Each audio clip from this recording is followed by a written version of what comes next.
Terima kasih pemirsa, Anda masih bersama kami dalam Sindo Prime. Tidak hanya Gen X dan Baby Boomers saja, pasangan Ganjar Pranowo dan Mahfud MD diketahui juga mendapatkan dukungan dari mayoritas warga Nahdlatul Ulama atau Nadliyin.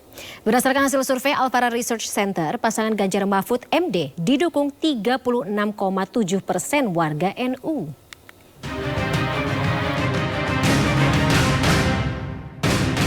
Sebagai organisasi massa Islam terbesar di Indonesia, suara Nahdlatul Ulama selalu diperebutkan dalam pemilihan presiden. Untuk mengetahui peta suara di kalangan NU, Alfara Research Center menggelar survei pada 1 hingga 6 Oktober lalu. Menggunakan multi-stage random sampling, wawancara tatap muka 1.517 responden di atas 17 tahun di seluruh provinsi Indonesia. Menemukan pemilih yang merasa dekat atau terafiliasi dengan Ormas NU sebesar 40,7% dari total sampel survei. Dari situ dipetakan suara pemilih NU terkait 3 pasangan capres dan bacawa pres. Ganjar Pranowo Mahfud MD mendapat 36,7%, Prabowo Gibran Rakabuming 33,2%, Anies Baswedan Muhaimin Iskandar 16,3%. Pemilih NU yang belum memutuskan pilihan sebesar 13,8%. Duet Ganjar Mahfud juga mendominasi di sektor pemilih Gen X dan Baby Boomers. Ya, Lembaga Alfara Research Center merilis hasil survei terbaru elektabilitas para bakal capres-cawapres Pilpres 2024. Dari simulasi 3 pasangan, Ganjar Pranowo Mahfud MD berada di posisi teratas dengan 36,5% suara.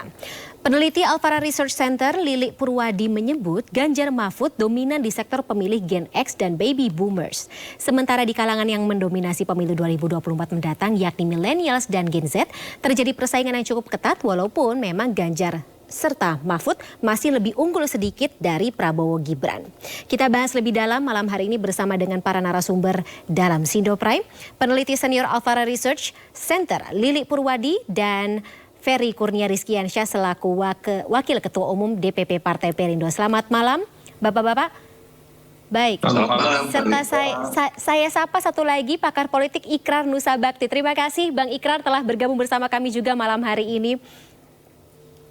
Baik. Yo, selamat malam, Fani. Baik, saya ke Mas Lili terlebih dahulu. Mas Lili mungkin bisa dielaborasi lebih lanjut terkait dengan hasil survei. Apa yang membuat pasangan Ganjar Mahfud unggul di kalangan generasi X ya, Gen X dan juga Baby Boomers, tapi juga ketika kita bicara mengenai generasi milenial dan juga Gen Z yang notabene menjadi pemilih dominan di pemilu 2024 ini masih lebih unggul dibanding 2 pasangan yang lainnya. Terima kasih Mbak Fani. Jadi gini, pertama saya jelaskan dulu terkait dengan survei kita. Jadi survei kita dilaksanakan 1 sampai 6 Oktober 2023. Kemudian kalau kita lihat margin error dari riset ini adalah 2,52 pada rentang tingkat kepercayaan 95%. Jadi total responden kita 1,57. 1.517 responden yang tersebar di seluruh Indonesia. Jika kita lihat, kita melakukan simulasi ya. Simulasi yang pertama terkait dengan tadi Ganjar Mahfud, Prabowo Gibran, kemudian Anies Muhaimin, dan kalau kita lihat hasilnya mereka yang memilih memilih pasangan Ganjar Mahfud kalau dari divisi Gen Z adalah 36%. Kemudian dari milenial 33,8%. Kemudian Gen X 39%, kemudian Baby Boomer 42,4%. Jadi kalau kita lihat di sini Prabowo Gibran, kemudian Ganjar Mahfud, kalau kita lihat bersaing di Gen Z dan milenial. Sedangkan kalau kita lihat Ganjar Mahfud unggul di generasi yang lebih tua yaitu Gen X dan Baby Boomer. Kenapa ini terjadi? Kalau kita lihat memang sosok daripada Pak Mahfud sendiri, kemudian sosok Pak Ganjar sendiri juga mewakili aspirasi dari pemilih Gen X dan Baby Boomer. Dan juga kalau kita lihat aspirasi mereka juga diserap oleh Gen Z dan juga milenial. Tetapi kalau kita lihat di sini persaingan cukup ketat untuk Gen Z dan juga milenial, di mana Pak Prabowo Gibran pada Gen Z 33,5% dan juga milenial 32,5%, bersaing ketat dengan Gibran dengan Pak Ganjar Mahfud gitu ya. Jadi kalau kita lihat tentu nanti persaingan battleground-nya ada di Gen Z dan milenial. Kalau kita lihat 55% ya. Jadi siapapun nanti yang bisa mendekati milenial dan Gen Z ini tentu akan mendapatkan suara dan berpeluang untuk bisa maju di putaran berikutnya. Oke, berarti harus memenangkan suara Gen Z dan juga milenial kalau ingin mengunci kemenangan di pemilu 2024. Yang jadi pertanyaan saya selanjutnya, Mas Lili, dari hasil survei Alfara Research, apa yang dibutuhkan atau apa yang disukai oleh Gen Z dan juga milenial kalau mereka ingin memilih pasangan capres-cawapres? Tentu kita perlu komunikasi dengan Gen Z dan milenial tentu dengan sesuai dengan bahasa mereka ya. Kita harus menyerap aspirasi mereka, di mana kalau kita lihat concern dari milenial dan Gen X ini sendiri adalah berbeda ya dengan generasi-generasi sebelumnya, di mana mereka concern pada aspek-aspek yang sifatnya misalnya terkait dengan pendidikan, isu lingkungan, dan juga hukum gitu ya.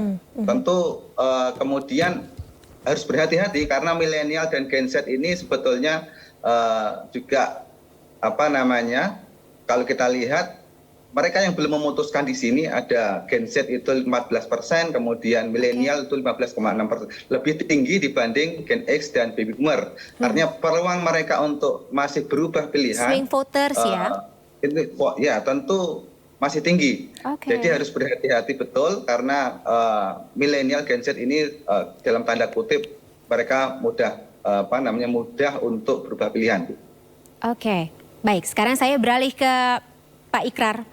Kalau dari kacamata Anda, di antara 3 pasangan capres, terutama kalau kita membahas pasangan Ganjar Mahfud, apakah sudah cukup fokus pada isu yang tadi menjadi konsentrasi serta hal-hal yang disuarakan oleh Gen Z dan juga milenial, terutama kalau kita lihat di media sosial, karena kan interaksi antar Gen Z dan juga milenial ini kan lebih banyak terjadi di media sosial, Pak Ikrar? Ya, saya pikir yang tadi dikatakan oleh Bung Lili itu benar ya, bahwa Mas Ganjar dengan Pak Mahfud ini kan masih lebih banyak bicara mengenai persoalan penegakan hukum, kemudian juga Mas Ganjar juga ngomong tentang bagaimana memberikan pendapatan yang cukup buat guru-guru gitu kan, kemudian juga yang lain-lain. Jadi itu masih sangat boleh dikatakan sesuatu yang masih kurang ke bawah, khususnya di kalangan anak-anak muda ya. Walaupun beberapa hari yang lalu juga baik Mas Ganjar dan juga Pak Mahfud itu sudah mulai turun ke generasi muda ya. Dan menurut saya apa yang dikatakan oleh Bung Lili tadi benar ya, dekati anak-anak muda ini dengan bahasa mereka, dengan budaya mereka, dengan kebiasaan mereka ya. Saya beri contoh misalnya ya, persoalan unemployment itu menjadi juga suatu hal yang penting buat anak-anak muda ya. Maksud saya bahwa mereka itu kalau nanti setelah lulus dari sarjana ataupun lulus dari SMK, lalu apakah lapangan kerja itu terbuka juga buat mereka?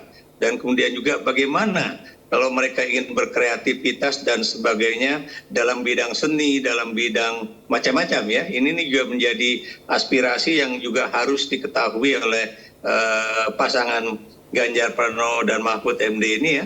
Sehingga kemudian ketika bertemu dengan mereka, itu bukan seakan-akan ada suatu gap antara generasi tua dengan generasi muda, melainkan itu bahwa yang tua juga bisa memahami apa yang menjadi concern atau kepedulian ataupun keinginan dari anak-anak muda bangsa ini ya. Kenapa demikian? Karena kita tahu bahwa anak-anak muda yang generasi Z dan milenial ini adalah orang yang akan menjadi pemimpin bangsa pada 2045 ya.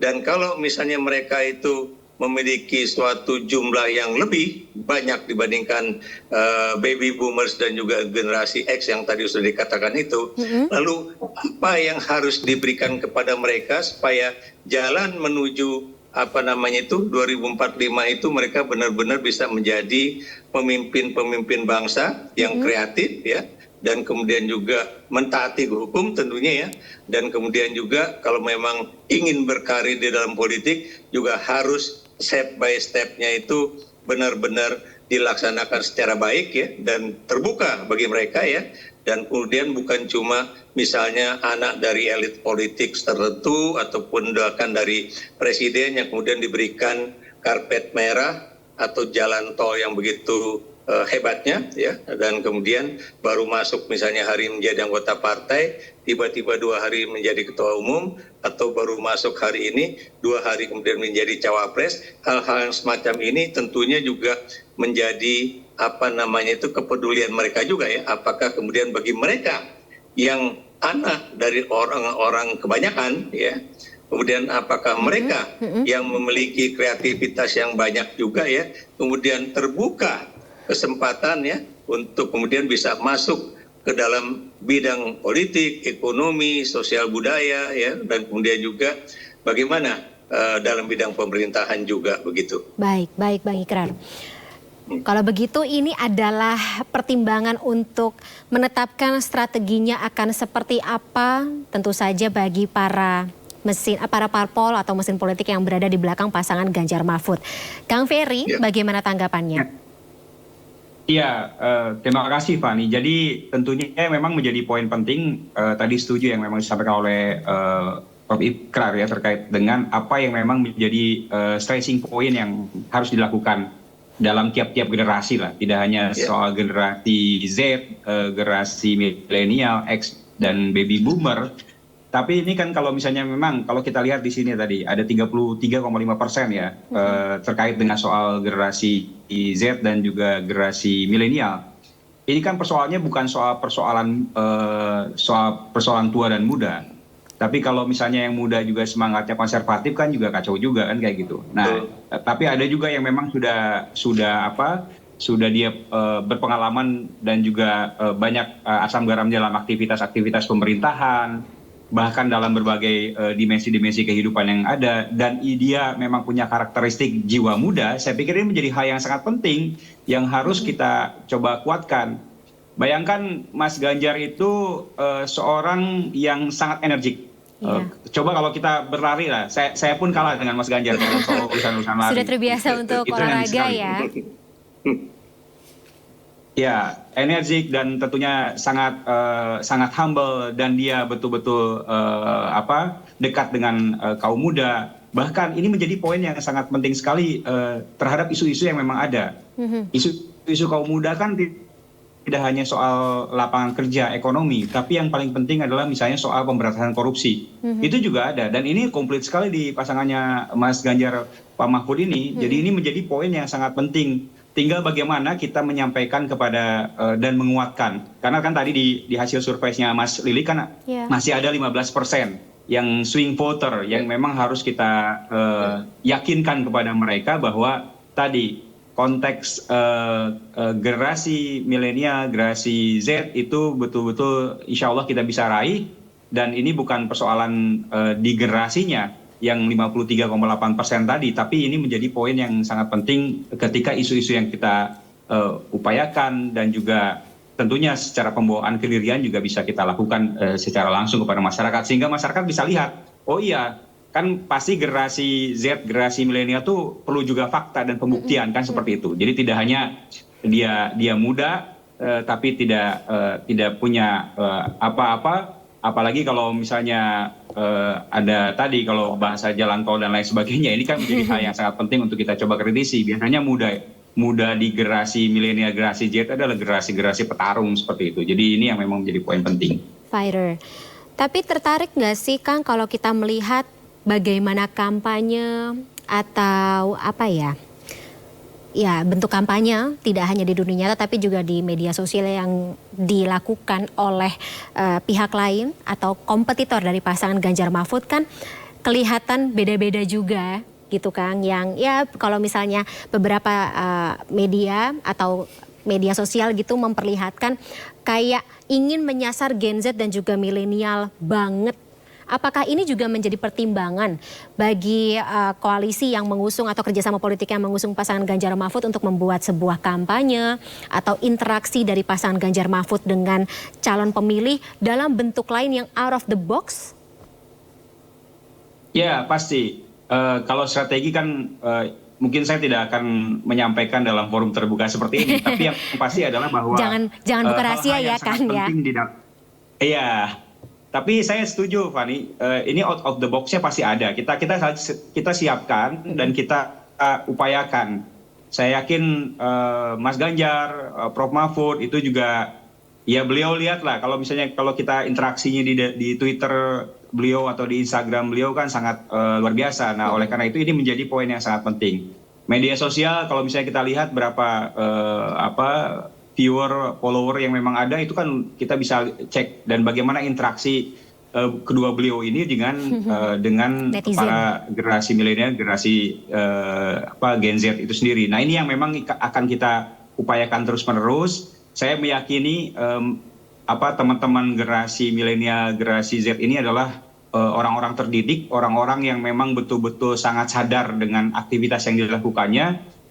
Tinggal bagaimana kita sentuh secara baik bahwa aktivitas yang kita lakukan ini adalah buat generasi emas 2045 ke depan. Seperti itu yang memang kita lakukan. Termasuk tadi medianya banyak ya, termasuk salah satunya adalah media sosial dengan berbagai platform dan aktivitas yang dilakukan seperti itu. Atau media atau jenis media anti mainstream yang juga digunakan begitu oleh netizen dan tentu saja generasi Z dan juga milenial yang tidak terbatas pada jenis-jenis interaksi konvensional ya Kang Ferry. Tapi Bang Ikrar, saya harus konfirmasi ke Anda. Apakah memang jenis kampanye yang out of the box, tidak biasa, tidak konvensional, baru, atau ya mengambil istilah generasi Z dan juga milenial sekarang, edgy, itu masih menarik atau akan menarik calon pemilih untuk turut serta dan memilih mencoblos pasangan yang menarik minat mereka? Yang jelas ya, sejak revolusi teknologi informasi ya, itu jelas bahwa pendekatan baru itu sangat berpengaruh ya. Jadi saya beri contoh, misalnya kalau dulu kan kampanye cuma melalui televisi saja, tapi sekarang kampanye itu bisa dilakukan melalui media sosial yang bermacam-macam itu ya. Dan Anda bisa melihat bagaimana misalnya kampanye pemilu presiden di Filipina ya, itu mereka yang menguasai media sosial, dialah yang bisa memenangi pemilihan umum di sana ya. Kemudian pendekatannya juga macam-macam ya. Jadi tim TPN ini memang harus mengklasifikasi misalnya apakah kampanye ini di daerah perkotaan, pedesaan untuk status sosial ekonomi tertentu gitu ya. Itu tentunya akan berbeda-beda. Termasuk juga untuk usia-usia tertentu tentunya kampanye juga berbeda-beda. Tapi juga jangan lupa bahwa anak-anak muda juga harus diajarkan bahwa berpolitik itu juga atas dasar etik dan moral gitu ya. Dan berpolitik itu tentunya juga atas dasar perjuangan ya. Berpolitik itu bukan cuma ingin mengejar uang ya, tapi berpolitik itu adalah mengejar suatu karir yang boleh dikatakan diperjuangkan dengan cara yang baik ya, dengan bermain politik yang juga atas dasar ketentuan-ketentuan hukum, dan kemudian bukan hanya kemudian hantam kromo ya dengan whatever means ya, dengan cara-cara apapun untuk kemudian bisa memenangkan atau memenangi pemilihan umum ini ya. Jadi kalau saya melihat ya, ini pasangan Ganjar dan Mahfud MD ini adalah orang-orang yang bukan hanya berpolitik dengan cara baik ya, tapi juga bagaimana mereka juga ingin mengajarkan kepada masyarakat bahwa etika politik itu masih penting untuk misalnya perjuangan di dalam membangun demokrasi kita, dan juga perjuangan untuk membangun Indonesia yang lebih baik pada 2039 mendatang gitu ya, menuju pada 2045 tadi itu. Bang Ikrar, tapi saya potong ya. Kalau misalnya kita bicara mengenai etika politik di media sosial, apakah ini juga menghindari dari kampanye atau black campaign seperti menyebar hoax atau menggunakan buzzer-buzzer, masuk nggak? Begini, kalau kita perhatikan ya, memang yang namanya kampanye pemilu itu bisa saja kampanye yang bersifat negatif campaign atau kemudian juga black campaign ya. Tapi kalau bisa ya itu juga penggunaan bahasa-bahasa yang sopan, walaupun lucu ya, itu juga harus dikedepankan ya. Saya beri contoh misalnya itu apa namanya itu pembuatan meme ya, itu kan menarik misalnya kan. Saya beri contoh misalnya kan meme yang lagi tersebar hari ini, dulu Jokowi menjadi calon presiden dengan membawa mobil SMK gitu kan. Nah kemudian sekarang anaknya apa namanya itu menjadi calon presiden dengan digendong oleh MK gitu. Itu Oh kan my God. ada kata Iya, jadi SMK meme ya. dengan MK itu kan suatu hal yang menarik ya. Saya juga membuat orang tersenyum ya. Tapi itu juga tidak kemudian menghina seseorang atau kemudian mengatakan ini buruk dan sebagainya, tapi itu adalah realitas yang ada dan diungkapkan dengan bahasa yang lucu ya, dan juga apa namanya itu yang lekat dengan anak-anak muda lah begitu. Oke, baik. Tuh Kang Ferry, mungkin apa ya namanya? Akan berarti teman-teman terutama dari generasi X dan juga baby boomers yang berada di belakang pasangan Pak Ganjar dan juga Pak Mahfud ini harus lebih terbiasa dengan penggunaan atau metode yang tidak biasa out of the box seperti meme tadi, tapi tentu saja dengan cara yang santun dan beretika politik dan bisa memberikan edukasi kepada para calon pemilih muda. Nah, tapi saya kalau ke Alfara Research Center atau hasil survei Alfara Research Center, Mas Lili, antusiasme untuk para pemilih baik dari Gen X, baby boomers, millennials dan juga Gen Z, mana yang paling besar yang akan ikut serta dalam pemilu 2024? Ada nggak hasilnya? Jadi kalau kita lihat sendiri tadi swing voternya kan kecil ya. Jadi kalau kita lihat Gen X, kemudian baby boomer, kemudian Gen Z dan juga milenial, kalau kita lihat dari sisi pemilihnya, maka kalau kita lihat semuanya antusias gitu ya. Kalau kita lihat kan sisinya tadi paling tinggi kan milenial 15%-an yang tidak masih bimbang ya, belum menentukan pilihan. Tentu kalau kita lihat animo ini cukup tinggi gitu ya. Mereka optimis untuk datang ke TPS. Kalau kita lihat dari sisi mereka yang belum memutuskan, sangat sedikit sekali. Berbeda dengan sebelum-sebelumnya gitu ya. Sebelumnya kan di atas 20%, di atas 30% kita masih belum memutuskan. Tapi saat ini mendekati pasangan-pasangan yang sudah terbentuk ini, kalau kita lihat makin mengecil dari sisi mereka yang belum memutuskan. Jadi walaupun sebetulnya dari sisi generasi milenial dan generasi Z ini proporsinya lebih besar ya, belum menentukan dibanding generasi baby boomer dan Gen X gitu ya. Oke, menarik kita melihat antusiasmenya seperti apa dan tidak hanya kita lihat ketika di media sosial ya, tapi buktinya harus ada ketika pelaksanaan dari pemilu 2024 sendiri.